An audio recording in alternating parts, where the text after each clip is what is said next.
professora, professor. Então hoje a gente começa a segunda aula do curso Base de Yoga para Professores. Vou começar então com uma prática restaurativa, principalmente para as mulheres, mas serve também para todos, no período menstrual.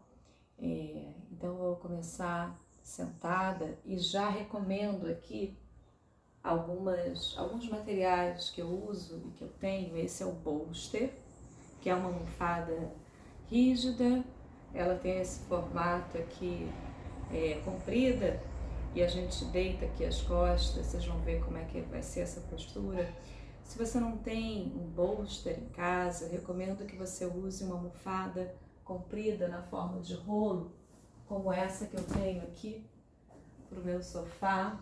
Pode servir, apesar de não ser tão firme, ele serve também para o objetivo dessa prática. E depois eu quero mostrar, eu vou aproveitar e vou mostrar também um material que eu acho fundamental, que é a almofada Zafu, que a gente usa para meditar, e eu acho fundamental ter também. Então, não quero vender nada ou incentivar o consumo, mas se você tiver, ou se tiver alguém que tenha, que não use e que possa emprestar para você, tá? E então fique atenta a esses materiais e atento. Então a gente começa trazendo atenção à respiração como usual. Eu convido vocês a sentarem numa postura sentada e confortável. O que acontece quando a gente fica muito tempo na postura sentada? Se a gente não tem um apoio no quadril, a nossa coluna vai indo para trás. E a gente precisa então trazer a coluna de volta alinhada ao seu quadril. Então por isso que a almofada Zafu, aquela para meditação, ela nos serve de muito conforto na prática da meditação. A gente vai ficar pouco tempo aqui e já eu vou trazer o bolster para ajudar a gente nessa prática. Por enquanto, então, sentem com as pernas cruzadas, procurando trazer então os ombros em cima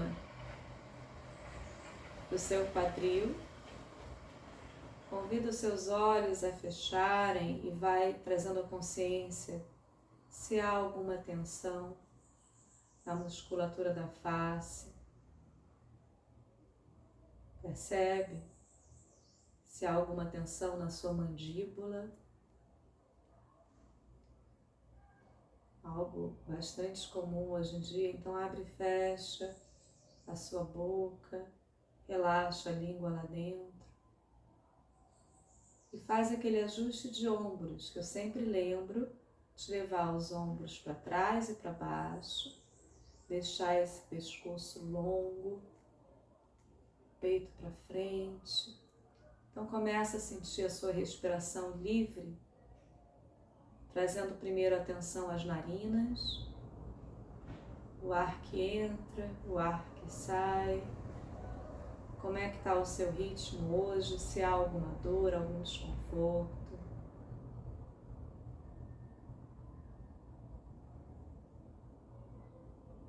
Então sente a inspiração como um preenchimento da sua coluna e um preenchimento que vai de baixo para cima,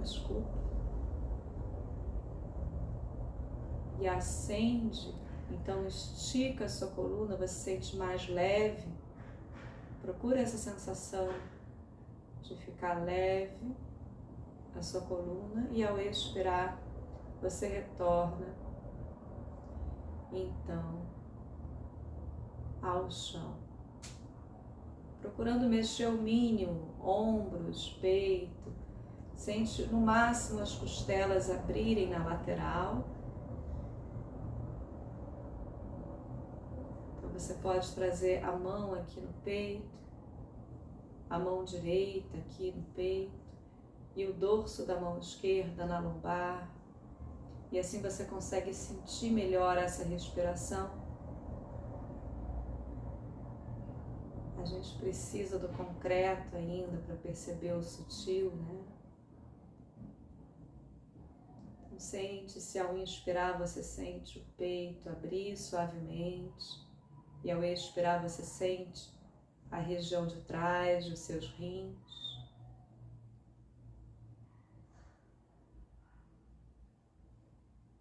Só reconhece nessa respiração livre a inspiração e a expiração. E quando você reconhece, a sua respiração é consciente. Você respira com a consciência de estar respirando.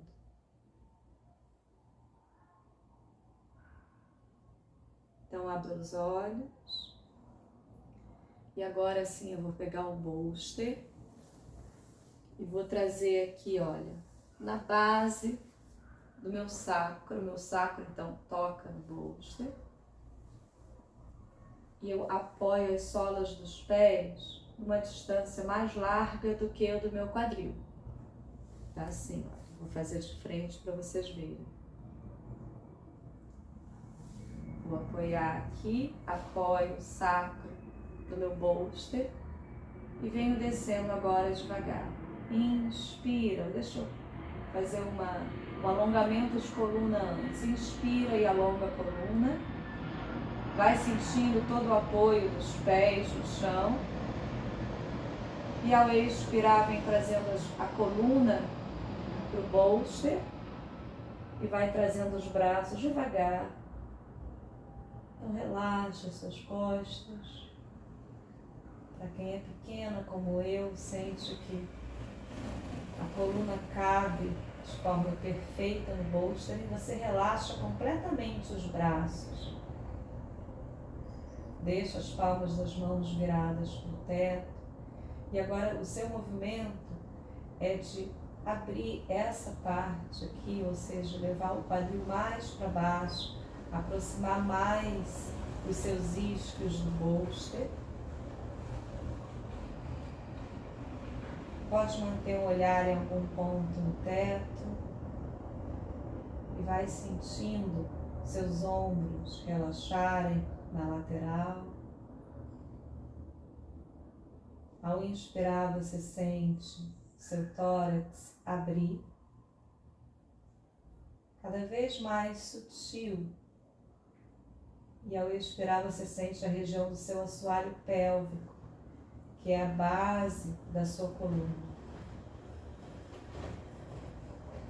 Inspira e expira. Agora um movimento só de braços. Inspira, traz os braços em cima dos ombros e vem apoiando agora o dorso das mãos atrás da sua cabeça e atrás do bolster. Então você sente agora ampliar ainda mais a sua caixa torácica. Fica.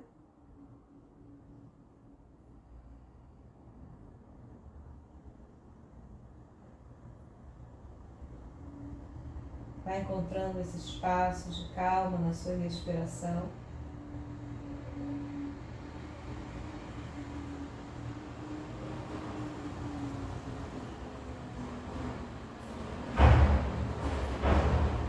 Então, na próxima inspiração, você usa a força dos braços.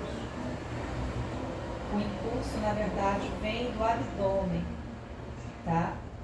Mas você também usa os braços para você elevar o seu tronco. Então, inspira e eleva o tronco e traz agora os braços esticados, apoiados nos joelhos. Olha para frente, unindo as solas dos pés. Agora, nessa postura que a gente chama de Baddha Konasana, eu estou virada para frente só para mostrar. A gente vai continuar com o sacro no bolster, abrindo então os pés, os metatarsos, afastando os dedões dos pés. Então, leva agora o topo da cabeça para o teto ao inspirar. Cresce a sua coluna. Isso. E expira com foco no umbigo. Inspira, cresce a coluna. expira, contrai, não é contrair, é compactar essa região aqui do baixo ventre, assoalho pélvico. Então, inspira, cresce, alonga bem, e ao expirar agora vem para frente. Queixo para frente, mantenha as mãos nos pés, os cotovelos dobram em direção aos joelhos, o olhar à frente. Fica 1, 2, 3, e agora escorrega ou os pés para frente ou o quadril para trás, fazendo aqui um losango com as pernas. E agora você vai arredondar a sua coluna e aproximar a testa dos pés. Entrega então e fica mais 3 respirações. 3, 2, relaxa. 1, volta rearticulando a sua coluna, esticando os cotovelos, mantendo a coluna arredondada e aos poucos vem trazendo ombros em cima do quadril. Então, aumenta o pescoço, topo da cabeça em direção ao teto. E agora a gente vai descer novamente as costas do bolster. Sacro aqui no contato do bolster. Então, inspira, eleva os braços, alinhando bem a sua coluna e vai descendo, usando um pouco de força de abdômen aqui. Vai devagar e vai deixando os braços acomodarem no chão ao lado, suas costas acomodam no bolster, você sente os ombros relaxarem, a cervical também está super estável aqui. Então você sente agora mais essa região da pelve. Então ao inspirar, você sente a região do tórax abrir e ao expirar uma compactação da sua pelve, seu assoalho pélvico. Percebe que há uma musculatura ali, traz a consciência. Então, na próxima inspiração, traz os braços na linha dos ombros e vai levando o dorso das mãos atrás da sua cabeça, atrás do seu bolster, e agora você relaxa ainda mais. Inspira, sente o seu tórax expandir. E ao expirar, você traz a consciência para o assoalho pélvico, para o umbigo, para a região abaixo do umbigo.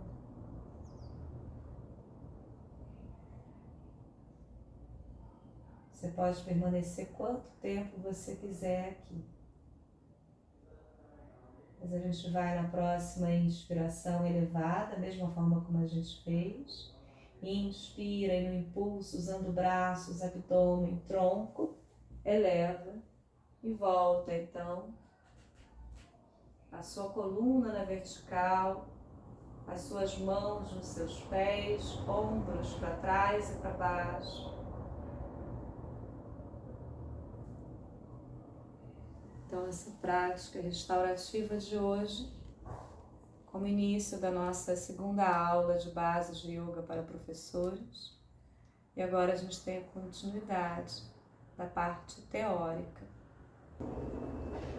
Professores, então, na segunda aula, bases do yoga para professores de escola, eu vou dar continuidade agora trazendo mais a questão do yoga. Na primeira aula eu falei bastante sobre escola, vou fazer uma breve retrospectiva aqui, uma breve revisão. Eu falei sobre o nosso serviço na escola, e eu falo com uma ênfase na escola pública, de que a educação é algo muito mais amplo do que o que a gente faz nas escolas. A escola tem uma limitação, uma tradição, que é a gente dá aula em disciplinas, a gente tem um limite ali do que a gente pode falar. Então, aí, o desenvolvimento pleno da pessoa, que é o objetivo da educação, de acordo com a Constituição, não cabe muito na escolarização, né? A gente pode ajudar, a gente se oferece, se doa, mas são muitos agentes, né, que vão contribuir para essa educação dos seres humanos. E de acordo com a mente, que eu comecei também lá na aula passada a falar sobre mente, que seriam mentes, na verdade, de acordo com Patanjali. Eu quero começar a falar um pouco mais sobre o Yoga Sutra, que eu acho que eu falei pouco. O Yoga Sutra eu tenho duas traduções. Eu tenho a tradução aqui do Carlos Eduardo Barbosa e eu tenho a tradução, que na verdade não é do Desikachar, é uma tradução, porque o Desikachar ele é indiano. A tradução é de Grace Costa. Como a gente trata do sânscrito sendo traduzido para o português, há diferenças, tá, nessas traduções. Deixa eu falar um pouco sobre esse texto, que é a grande referência nossa no Ocidente hoje. O Yoga Sutra não é a única referência de yoga, do estudo de yoga, mas tem sido a principal. A gente estuda a base no Yoga Sutra. Eu falei sobre os sutras, que são aforismos, que sugerem pensamentos, que fazem uma conexão através mais de uma... para ser passado oralmente, através do canto, a gente percebe essa intenção do ritmo dos sutras, uma costura, que é o que significa sutra.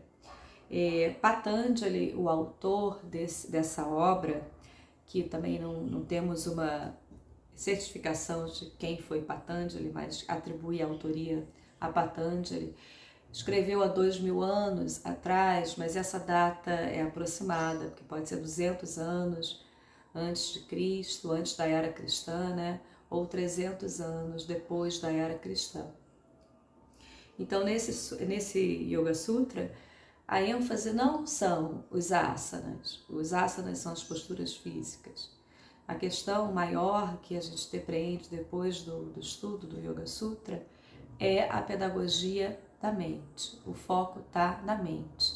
E como eu falei, o segundo sutra, Chitta Vitri Nirodha, não é uma mente só. Então a gente tem Chitta, que seria a mente consciente, aquela que reflete o céu de forma perfeita, e o céu seria a nossa consciência. E a gente tem os Vritris, que são as aflições mentais. Bom, as aflições mentais também estão na mente. Então, uma dúvida que a gente tem e que vale a pena a gente trazer aqui é que a mente não é a mesma coisa que cérebro, né? A mente e cérebro são coisas diferentes. E na época dos indianos não tinha esse conhecimento sobre cérebro. E o que é o cérebro? E o que é a mente? A gente não sabe muito bem definir qual é a interação entre mente e cérebro.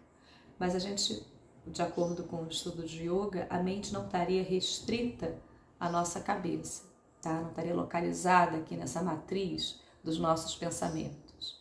O corpo todo pensa, tá? Então, o nosso corpo todo tem órgãos dos sentidos, né? Na nossa pele a gente sente o tato. Então, os órgãos do sentido também são mente. A nossa capacidade de agir, de pensar, as nossas respostas, o nosso armazenamento de informação, a nossa memória, tudo isso é a mente, tá? Então a gente tem estados mentais diferentes. Como eu falei, a gente não acorda do mesmo jeito que a gente vai dormir. A gente tem esses estados mentais diferentes. E eu quero trazer alguns estados mentais para a gente pensar melhor nessa diferença. A gente tem um estado mental muito comum que é manas, que é aquela mente que olha para fora, para os estímulos externos, que está sempre atenta ao que está acontecendo fora. Nós somos cada vez mais estimulados para estar nessa mente. Olhar a vida dos outros, perceber o que está acontecendo lá fora. Então, perceber também através dos órgãos do sentido sempre, né? A visão, a audição, que também é comum com os outros animais, né? Então, a gente tem manas. Ahankara seria a mente que consegue separar quem é você e quem são os outros, se separar dos outros. Essa mente arrancara é muito útil, principalmente no período de formação da pessoa. Os adolescentes, eles precisam se identificar como pessoa. Eles têm essa fase da vida deles que eles precisam se identificar com objetos, né? Isso é útil para eles saberem quem eles são e se separarem, então, daqueles vínculos da família, né, que eles foram criados. É importante para eles se verem com uma pessoa diferente das mães, da mãe, do pai, diferente do irmão. Isso é importante para o crescimento deles. Então a mente arrancara é essa mente que percebe eu sou, tá? E tem a mente buddhi.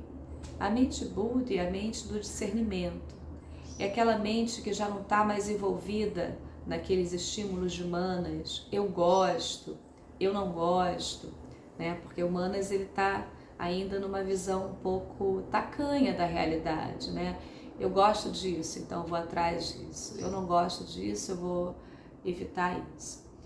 Buddhi, a mente buddhi, quando a gente desenvolve essa mente buddhi, a gente faz o que é preciso ser feito. De acordo com quem? Porque na vida, no mundo, a gente obedece às pessoas o que a gente deve fazer, né? Então, na escola, a gente dá ordem para os alunos também recebem ordens dentro da casa deles. Então, eles fazem o que é preciso ser feito de acordo com outras pessoas. A mente buddhi, ela é capaz de compreender o que você mesmo precisa fazer. Então não depende agora desses comandos das outras pessoas. É uma voz que a gente consegue escutar e a gente entende o que a gente precisa fazer. Independente de ser um prazer imediato ou seja um desprazer, quando eu vou trabalhar, eu faço o que é preciso ser feito. No início da minha profissão, quando eu ainda não tinha desenvolvido essa mente buddhi, eu ainda reclamava. Na verdade, eu não me identificava tanto, eu não achava um propósito na minha profissão. Quando você encontra um propósito na sua profissão, você faz o que é preciso ser feito e faz com alegria. Nem que você não esteja bem disposta para fazer, mas aquilo você sabe que é o seu dever, o seu serviço. Tá? Essa é a mente buddhi. E aí, quando você está com essa mente buddhi, as coisas boas acontecem, porque você está disponível para que elas aconteçam. Tá? Então, e a mente chitta, como eu já falei na aula passada, é a mente consciente, que reflete de forma perfeita o céu, que é a nossa consciência. Então, vamos lá. Então, hoje a gente vai falar sobre Chitta, Vitri, Nirodha. Não é que a gente vai falar mais, porque a gente já falou, que é o recolhimento ou a diminuição das aflições mentais. A gente tem, então, um processo de purificação. Purificação porque as aflições mentais estão o tempo inteiro. Como é que a gente pode purificar a mente? A gente purifica, e eu vou dar um exemplo concreto aqui, quando a gente lava a louça, a gente retira os resíduos da comida que a gente comeu na refeição e a gente prepara então o prato para uma nova refeição. Isso é uma forma de limpeza. Como é que a gente poderia limpar a nossa mente? Justamente a tirar esses resíduos. Nossa, nisso então pode ter um prato que você goste muito, um bobó, uma moqueca vegetariana, o seu prato preferido que você comeu num dia. Você vai lavar a louça e o próximo prato talvez não seja o seu prato preferido, mas é necessário essa purificação e aceitar o prato do dia, tá? Agir sem tantas preferências. Você aceita o alimento que vem para você.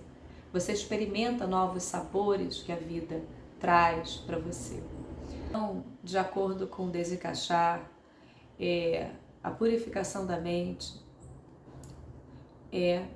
que está no segundo capítulo do Yoga Sutra, Sadhana, que fala de sadhana, fala sobre a purificação da mente.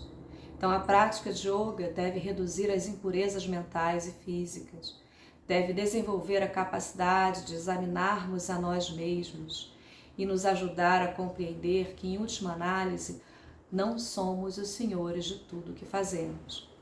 É a tradução, então, das palavras de Zikachar sobre o primeiro sutra do segundo capítulo. Nisso a gente fala de tapas, que é o empenho para retirar essas impurezas dos pensamentos. A gente fala de svadhyaya, que é quando a gente faz um autoestudo e se examina o tempo inteiro para corrigir os erros, né? A gente vai errar, lembra que eu falei? A gente vai errar. E ajudar a compreender, então, a entrega, que tem coisas que não dependem de nós, né?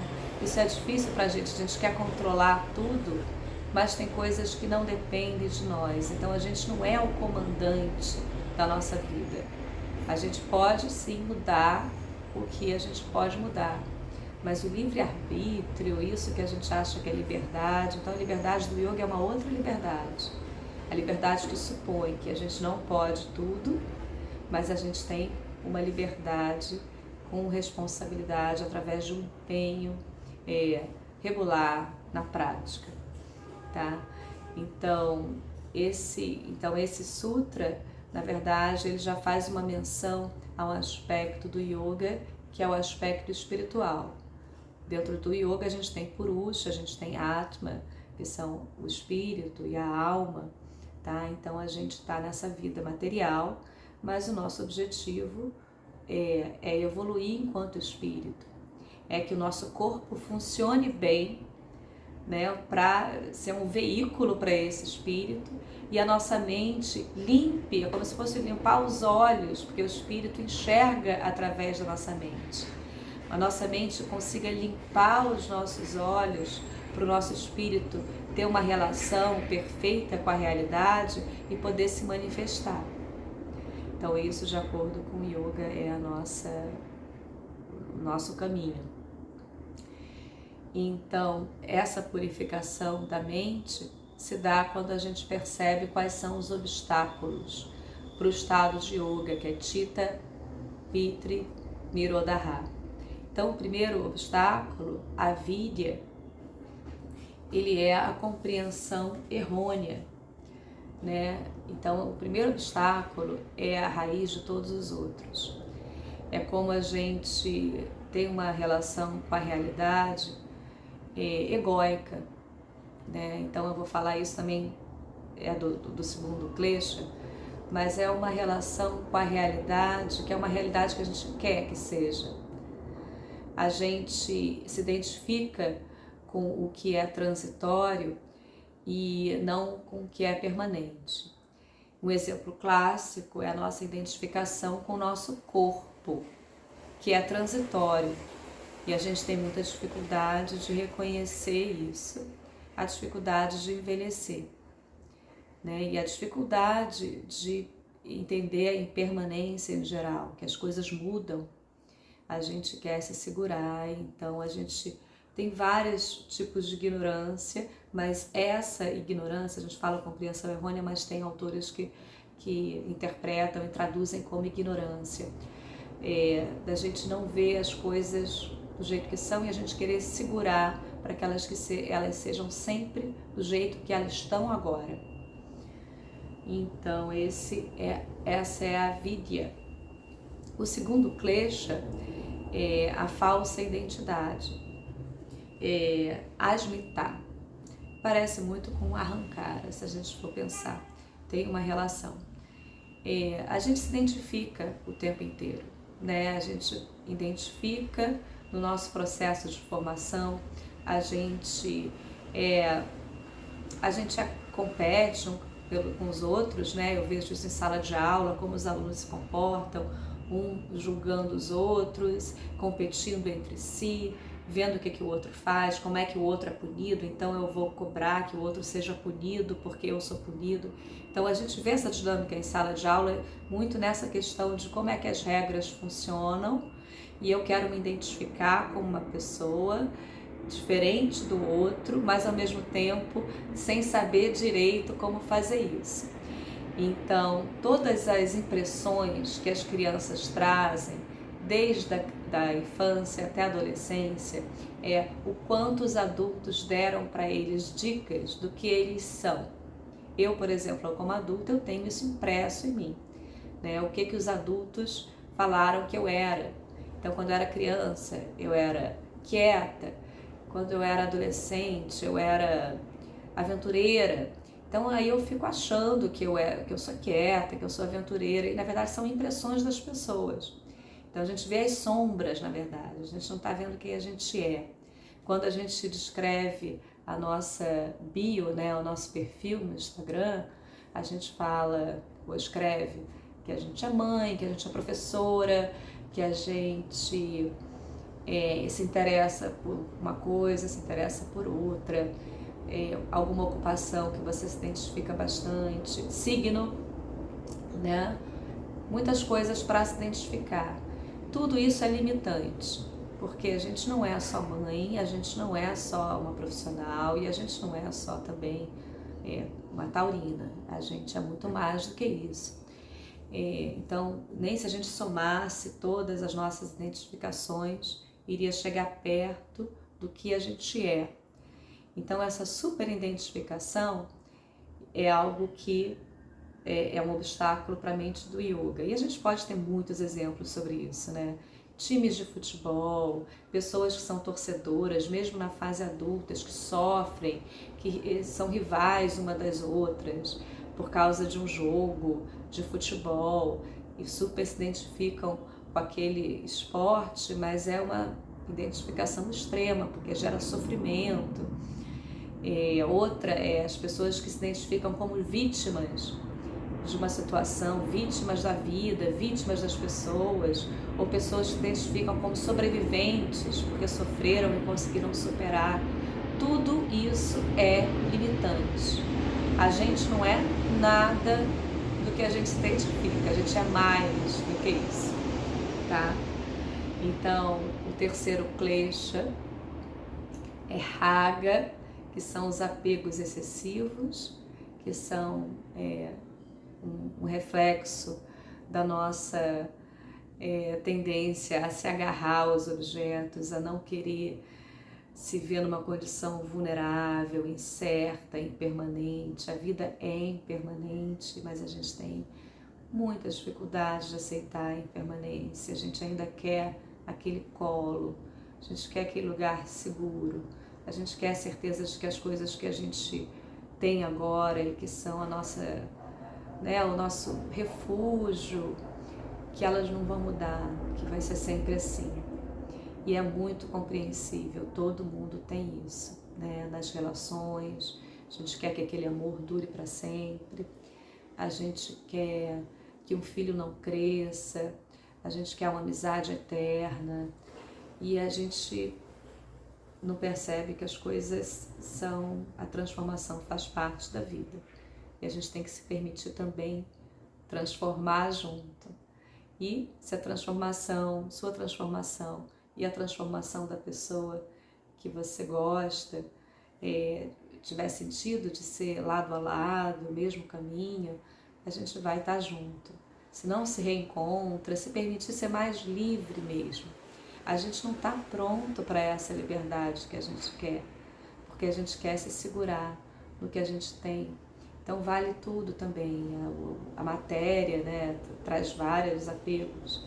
A gente quer ter as coisas, a gente quer a posse das coisas e das pessoas. O quarto klesha é de Vesarra, então as aversões. As aversões, elas têm uma raiz nos nossos traumas. A gente evita situações que a gente se lembra que foram ruins no passado. Por exemplo, uma pessoa, até a alimentação tem muito disso, né? A pessoa comeu couve quando criança, não gostou e acha que aquilo é para sempre, nunca mais vai comer couve. Ou a pessoa que caiu do cavalo e nunca mais vai andar a cavalo, ela tem medo, tem um trauma. e assim a gente tem vários traumas. Então a gente evita as novas situações que nos fizeram alguma sensação, nos trouxeram alguma sensação de desconforto no passado, tá? Isso são as aversões. E o quinto, klesha, que é o abdivesha, é o medo, tá? Mas o Carlos Eduardo Barbosa traduz como pertencimento. E eu vou discorrer um pouquinho por quê. O medo, todos temos medo. Tá no Patanjali fala, tanto o ignorante quanto o sábio tem medo. Eu entendo que é porque a gente tem o medo da morte. A gente sabe que a gente vai morrer, a gente tem isso na nossa consciência, então a gente tem o medo da morte. O medo nos acompanha, a todos nós. E o que me intriga mais é assim, perceber que as causas do medo que a gente tem aqui na cidade grande, como eu vivo numa cidade grande, que a gente sente medo ao sair na rua à noite, sendo mulher ainda mais. São tantos medos que a gente tem, que a gente naturalizou, medos nas escolas agora, com violências nas escolas, porque os alunos também sentem muito medo nas comunidades que eles vivem, as violências dentro de casa, fora de casa, pessoas armadas, e medo das relações mesmo, de não serem aceitas. É aí que eu vou falar da tradução de Carlos Eduardo Barbosa. O medo de ser rejeitado, por isso o pertencimento. Cada grupo nos influencia muito.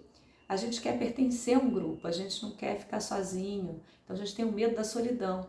Então, pertencimento é aquilo que a gente quer se sentir conectado nos grupos. Se o grupo não nos aceita, a gente sofre muito, a gente sente só. Tá? Então, o pertencimento, essa necessidade de pertencimento também é uma causa de medo. Tá? Então, o que me intriga é que os indianos, há tanto tempo atrás, de outro lugar, interpretavam, tem um mapa, né? Um mapa que pode ser navegado hoje ainda sobre mente, com esses aspectos principais, que mesmo que não seja a causa do medo deles, a mesma causa do medo nosso, mesmo que o sofrimento tenha raízes e fatores estressores diferentes, todos sofremos, parece estar num circuito cerebral do nosso corpo, assim, as nossas reações no corpo que dizem do medo, as nossas emoções.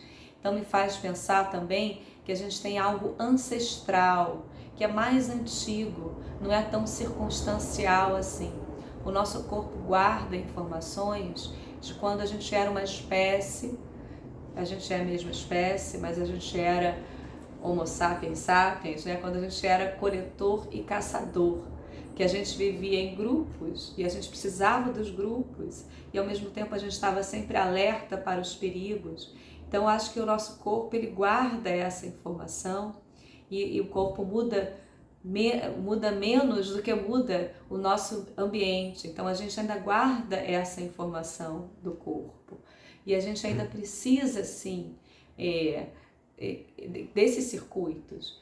A gente precisa sentir com as emoções esses mesmos circuitos. A gente precisa brincar quando criança, a gente precisa de vínculo, a gente precisa de acolhimento, a gente precisa de muita coisa que os nossos antepassados também precisavam, tá? Então essa é uma reflexão minha, então eu quero trazer esse conhecimento do yoga para vocês. Então, com relação à purificação da mente, eu acho que isso é o suficiente. Na próxima aula a gente vai falar sobre yamas e niyamas, que são as éticas, as observâncias que o Yoga Sutra traz para a gente refletir como é que é viver junto, tá? Então aí eu vou trazer um pouco mais o aspecto da escola, porque eu acho que cabe bem a gente pensar como é viver junto nas escolas, né? Em que pactos a gente pode estabelecer, que pactos fazem sentido a gente estabelecer entre nós, professores e alunos, Bom, espero que vocês tenham gostado dessa aula e até a próxima.